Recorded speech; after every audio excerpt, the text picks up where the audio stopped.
देखो आज हम ना पढ़ाएंगे अब जो गणित पढ़ाएंगे आप लोगों को। ये बोर्ड परीक्षा में इस साल ये बहुत इंपॉर्टेंट क्वेश्चन है और सब क्वेश्चन परीक्षा में आएगा। 100% आने की गारंटी ऐसा हम ले सकते हैं। ऐसे इंपॉर्टेंट क्वेश्चन बताएंगे आप लोगों को। तो पहले शुरू करेंगे आज हम त्रिकोणमिति, ऊंचाई और दूरी से। उसका धीरे धीरे हम सबको बताएंगे, लेकिन ऐसे जो क्वेश्चन आप इधर बताएंगे 4 दिन में ना, ये सब क्वेश्चन परीक्षा में आएंगे। ठीक है, ध्यान से देखिएगा। दूरी संबंधित थी ये पाइथागोरस प्रमेय पे। पाइथागोरस प्रमेय से ऊंचाई दूरी निकालना, इस पर चर्चा करेंगे। देखा नहीं ऐसा चलता 10 मीटर लंबी एक सीढ़ी दीवार पर टिकाने पर भूमि से 8 मीटर की ऊंचाई तक स्थित एक खिड़की तक पहुंचती है। दीवार के आधार से सीढ़ी के निचले सिरे की दूरी ज्ञात कीजिए। तो 10 मीटर लंबी एक सीढ़ी है, ये सीढ़ी होगी मेरी 10 मीटर लंबी। अब दीवार पे हमने इसको खड़ा किया, ये दीवार है, इस पे खड़ा किया हमने। तो यहाँ खिड़की कहा 8 मीटर ऊंचाई पर एक खिड़की है। यहाँ खिड़की यहाँ तक पहुंच रही है, ठीक है, 8 मीटर ऊंचाई तक यहाँ तक पहुंच रही है। अब कहा कि दीवार के निचले सिरे से सीढ़ी के निचले सिरे की दूरी ज्ञात करना है हमको। ये दूरी निकालने कितना होगा, ये हमें मान लिया x है, ठीक है। अब मान लिया ना कि ए बी दीवार है और ए सी सीढ़ी है। तो पाइथागोरस प्रमेय के अनुसार पाइथागोरस ने कहा था कर्ण का वर्ग जो होता है ये बराबर होता है लंब के वर्ग के और प्लस आधार के वर्ग के। तो देखो कर्ण क्या है, इसमें कर्ण सबसे लंबी भुजा कर्ण होती है।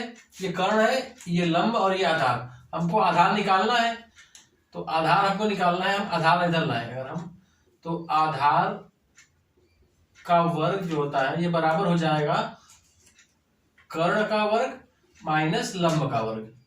हमको आधार निकालना हो चाहे लंब निकालना हो, हम कर्ण में से घटाएंगे दूसरे को। देखिए अभी अगर हमको आधार ही बस निकालना है, आधार बनाओ तो अंडर रूट में आ जाएगा। अब कर्ण कितना है मेरा 10, तो 10 का वर्ग कर दे माइनस लंब है 8, तो 8 का वर्ग कर दे।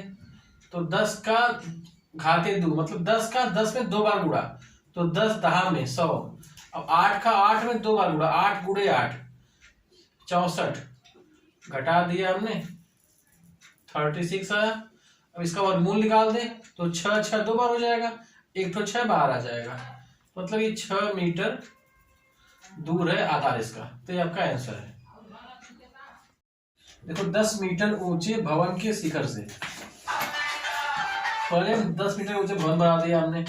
अब इस भवन के शिखर से, शिखर मतलब यहाँ पे ना, यहाँ से एक केबल टावर का उन्नयन कोण, एक केबल टावर ऐसा है।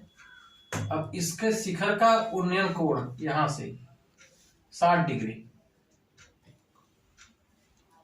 ये हो गया 60 डिग्री। और दिया है कि इसके पाद, इस टावर के पाद का अवनमन कोण 45 डिग्री। पाद बोलते हैं पैर को, तो यहां देख रहा है अभी कोई, तो ये 45 डिग्री। तो पूछा है कि टावर की ऊंचाई ज्ञात करो। ये 10 मीटर का है, 10 मीटर का भवन हो गया, तो 10 मीटर ये भी हो जाएगा यहां से यहां तक 10 मीटर। ये दूरी मान ली h, हमने यहां से यहां तक मान ली h है। इसको अगर मान ले x मीटर, तो ये भी x हो जाएगा यहां से यहां तक, ठीक। तो इसका नामकरण कर दे, अगर नाम दे इसको हम a b c d और e, ठीक है। अब मान ले, माना CE भवन, AD टावर है, ठीक है। अभी देखिए हम ए त्रिभुज ले रहे हैं, तो समकोण त्रिभुज C, अच्छा ये देखिए तो समांतर रेखा, ये सब ये देखा इसका समांतर है, और ये रेखा कट कर रही है तिर्यक रेखा, तो ये कोण इस कोण के बराबर होगा एकांतर कोण से। तो हम लगाएंगे इससे ही, अवनमन कोण है लेकिन हम नीचे से लगाएंगे। अभी देखिए ये त्रिभुज CDE, समकोण त्रिभुज CDE में कितना, देखिए लंब है दिया हुआ, आधार निकालना है, लंब आधार मतलब tan थीटा होता है और थीटा का मान 45, तो tan 45 अंश बराबर लंब है 10 मीटर और आधार कितना है x माना हमने है। अच्छा tan 45 मान कितना होता है 1, तो 10/x x उधर ले जाएंगे, मतलब x का मान 10 मीटर आ गया। तो 10 मीटर x का मान हमारा आ गया। अब ये त्रिभुज लें ABC, मतलब समकोण त्रिभुज हमने ACB, ये वाला 60 डिग्री वाला ACB में, अब इसमें लगाएंगे क्या, देखिए हमको लंब निकालना है h और हमको आधार मालूम हो गया, x का मान यही x है ना, लंब निकालना आधार मालूम हो गया। तो हम लगाएंगे tan 60 अंश दिया है और लंब है h, आधार है x। tan 60 का मान होता है √3, h का मान हमने h का मान हमको निकालना है और x का मान हमने निकाला है 10 मीटर। अब देखिए एक चीज दिया है प्रश्न में कि √3 का मान 1.73, तो यहाँ पे रखते हैं 1.73 h अपान x। अभी इसको हम ले जाएंगे उधर, इसको अगर उधर ले जाए हम तो मल्टीप्लाई हो जाएगा, मतलब h बराबर, देखिए इधर देखिए h बराबर 1.73 इंटू 10 हो जाएगा, मतलब 17.3 1703। ये मान हमारा h का आया। अब पूछा टावर की ऊंचाई ज्ञात करनी है, तो टावर तो पूरा यहां से यहां तक होगा, मतलब नीचे का, तो टावर की ऊंचाई या केबल टावर की ऊंचाई ये हो जाएगी मेरी 10 नीचे का और ऊपर का 17.3, पूरा अगर हम जोड़ दें 27.3 मीटर का हमारा केबल टावर है।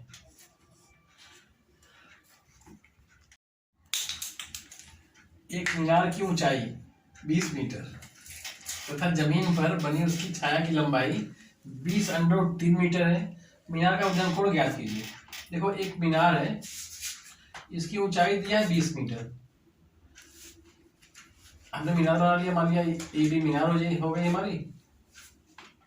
अब इसकी छाया, अब कहा भूमि पर जमीन पर बनी है, तो जमीन पर भी छाया बनी यहां से यहां तक, मान लिया ये 20√3 मीटर, ठीक है। ये मीनार थी 20 मीटर, इसकी छाया इतनी बन गई और कहा इस समय सूर्य का उन्नयन कोण ज्ञात कीजिए, मतलब सूर्य इस समय कौन से एंगल पे है, ठीक है। मान लिया कि एंगल थीटा है, नामकरण कर दें, इसका नाम कर दिया ABC। अभी ले लें, अच्छा पहले मान लें कि माना ये AB मीनार और BC छाया है और सूर्य का उन्नयन कोण मान लें थीटा, सूर्य का उन्नयन कोण थीटा है।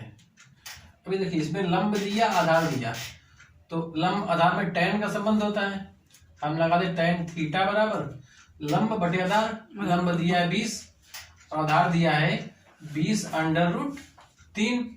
अभी देखिए 20 से 20 कट जाएगा, 20 से कम 20, मतलब कि 1/√3।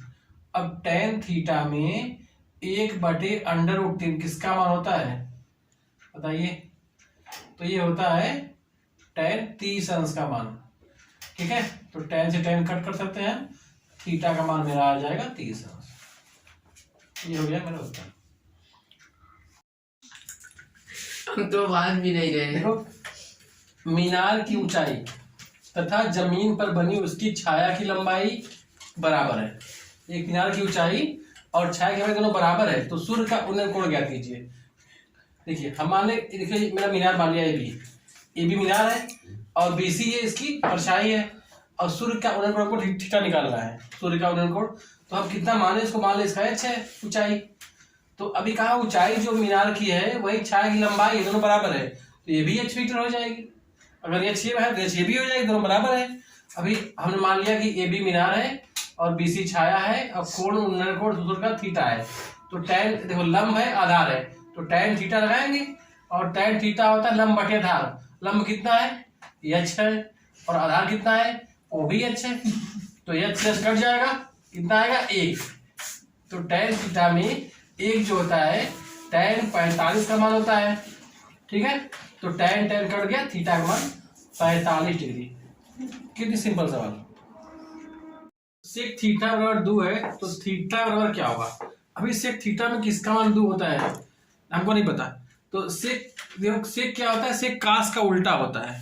मतलब सेक को हम कर सकते हैं कास, तो अगर हम कर दे इसको 1/cos थीटा तो बराबर हो जाएगा 2। तो कास थीटा बराबर क्या हो जाएगा, कास थीटा बराबर 1/2 हो गया। अब कास थीटा हमको मालूम है कि कास थीटा में 1/2 किसका मान होता है, कास थीटा में 1/2 होता है 60 अंश का मान।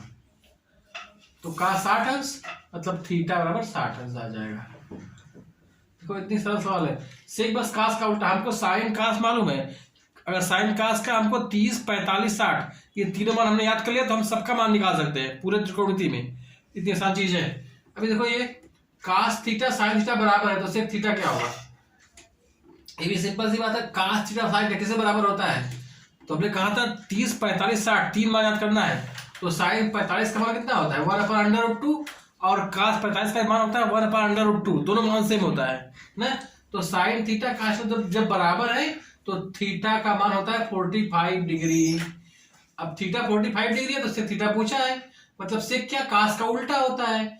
और कास 45 का मान होता है 1/√2 तो सेक इसका उल्टा होता है, सेक थीटा हो जाएगा √2।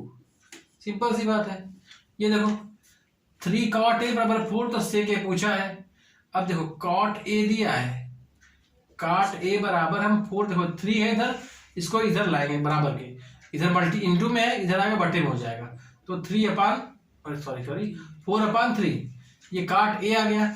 अब cot मतलब क्या होता है याद करो लाल बटे कक्का वाले में, अगर हम याद करें तो cot a होता है आधार बटे लंब। tan का उल्टा काट होता है, tan होता है लंब बटे आधार और काट होता है इसका उल्टा आधार बटे लंब। मतलब आधार हो गया 4 और लंब हो गया 3। अब पाइथागोरस लगा के हम निकाल सकते हैं इसका कर्ण। AC मतलब अगर हम AC निकालना चाहें तो AC बराबर पाइथागोरस ने कहा था अंडर रूट में